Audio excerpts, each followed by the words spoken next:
It's a beautiful Monday morning. It's time for our CSU Extension show with Robin Young, Executive Director, right here, live and local with friends. Hi there. Good morning. Good morning. How are you?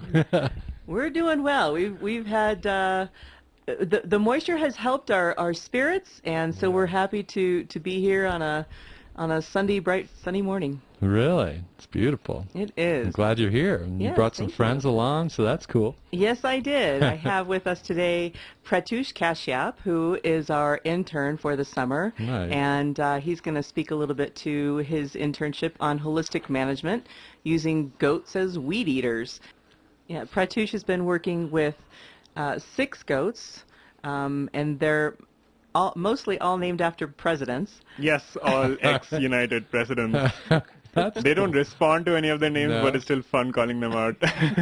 So are you on a first-name basis with them, or is it Yes, we're on a first-name basis. Oh, good, okay. I've got to get them to eat what we want them to eat. Yeah, that's right. Yeah. And they don't listen.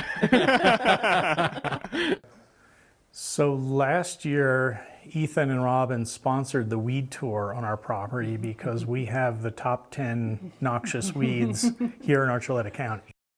I think Pratyoosh has been great, just doing lots of, I think, different things that we didn't even, think about, moving the goats around on different plants and kind of taking that kind of experimental, approach to it all. So I think we're gonna get out of it a whole lot more than we really expected. It's an alternative to using chemicals. Even if you've sprayed the land once, the weed just doesn't go away. There's a lot of dormant seed and it stays for a long time, so you have to be constantly spraying chemicals every year to get rid of the weeds. So goats is an alternative biocontrol method where you've got them naturally getting rid of the weed over time.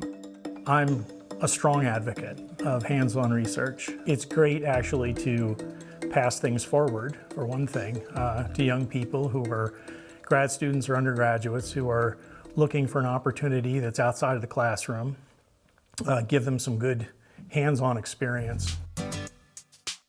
One thing that a lot of private landowners are finding is that it's difficult to find ranch managers, difficult to find qualified people that want to manage their ranches.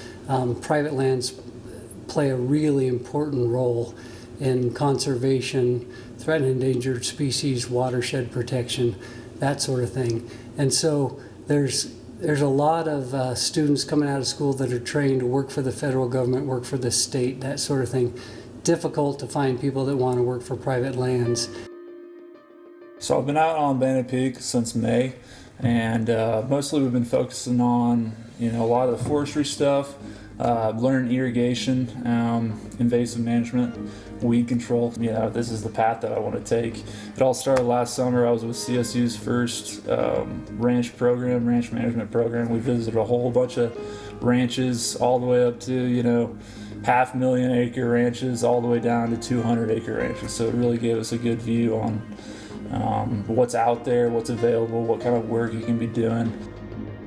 Yeah, so for the student, we really wanted to focus on Kyle's project where he was looking at the aspen regeneration, kind of looking at the long-term effects of aspen regeneration on some of the forest treatments that we're doing. We're doing some salvage cuts up in the spruce areas that were killed by the beetle.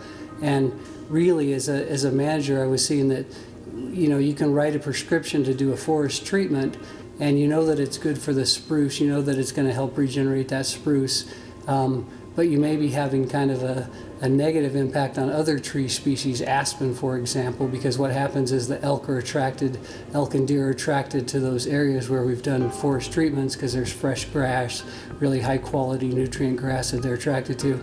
Trying to pursue this kind of career, it's exciting to go back to school and really try to apply what you're learning in those classes. You're not just going back to school and saying, okay, what's next? You're trying to learn something that'll benefit your future.